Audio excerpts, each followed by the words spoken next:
राजाराम बापूंबद्दल अपशब्द काढणाऱ्यांना जोरदार चपराक. त्यांच्याच कुटुंबातील मुलगी आज अध्यक्ष झाली. खासदार विशाल पाटील यांची भाजपवर सडकून टीका. सांगली जिल्हा परिषदेवर महाविकास आघाडीने आपली एकहाती सत्ता स्थापन करून भाजपला जोरदार धक्का दिला आहे आणि या महानिवडीनंतर खासदार विशाल पाटील यांनी भाजप नेत्यांवर सडकून टीका केलेली आहे. लोकनेते स्वर्गीय राजाराम बापू पाटील यांच्यावर काही नेते अतिशय खालच्या पातळीवर जाऊन टीका करत होते आणि त्यांच्या कुटुंबातील संगीता पाटील या अध्यक्ष झाल्याचा आनंद आहे. जे बेताल वक्तव्य करत आहेत त्यांनाही चपराक केल्याची टीका खासदार विशाल पाटील यांनी केलेली आहे. वसंतदादा कुटुंबियांसाठी आजचा क्षण हा अभिमानाचा आहे. सांगली महानगरपालिका निवडणुकीत महाविकास आघाडीला चांगले यश मिळाले, मात्र जिल्हा परिषदेच्या निवडणुकीत महापालिकेच्या जास्त यश आम्ही प्राप्त केले आहे. भाजपला 16च्या आकड्यावर रोखण्यात आम्हाला यश आलेलं आहे. तसेच सत्तेचा दुरुपयोग आणि पूर्ण वापर केला गेला. अनेकांना आमिषे दाखवण्यात आली. लोकांचा कौल हिसकावून घेण्याचा प्रयत्न केला गेला. सगळे प्रकार केलेले पोलिसांचा वापर करून रात्री जेवणाच्या ठिकाणी जमलेल्या राहत असलेल्या लोकांना त्रास देण्यात आला आणि या सगळ्यातून आज आमचे सदस्य धाडसाने आम्ही स्वतः पुढे आलो.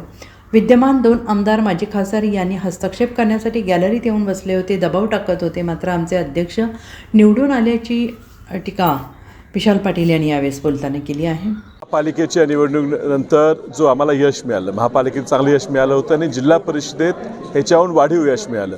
आम्ही लढत असताना भाजपला, जे भाजप म्हणत होते की आम्ही 34-35चा आकडा काढू, त्याला 16च्या आकड्यावर रोखण्यात आम्हाला यश आलं.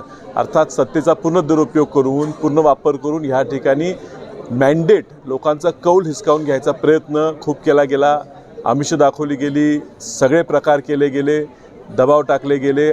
पोलिसांचा वापर करून रात्री जेवणाच्या ठिकाणी जमलेल्या आणि राहत असलेल्या लोकांनासुद्धा त्रास देण्यात आला आणि ह्या सगळ्यातून आज आमचे सदस्य ह्या ठिकाणी धाडसाने येऊन स्वतः, आम्ही त्या ठिकाणी यायची गरजही नव्हती, मात्र विद्यमान 2 आमदार माजी खासदार हे ह्या ठिकाणी ह्या प्रक्रियेत हस्तक्षेप करण्यासाठी गॅलरीमध्ये येऊन बसून दबाव टाकूनसुद्धा लोक आमच्यावर राहिलेली आहे. आज 34चा आकडा मिळून अध्यक्ष उपाध्यक्ष निवडून आलेले आहेत. आता येणाऱ्या सभापती निवडी त्याच्या पुढच्या काळात हा आकडा वाढत जाणार. आज ह्या ठिकाणी राजाराम बापू ह्या जिल्ह्याचे ज्येष्ठ नेते होते आणि त्यांच्या कुटुंबातले संगीता पाटील ह्या अध्यक्ष झाला, ह्याबद्दल निश्चित आज आम्ही एकत्र काम करतोय.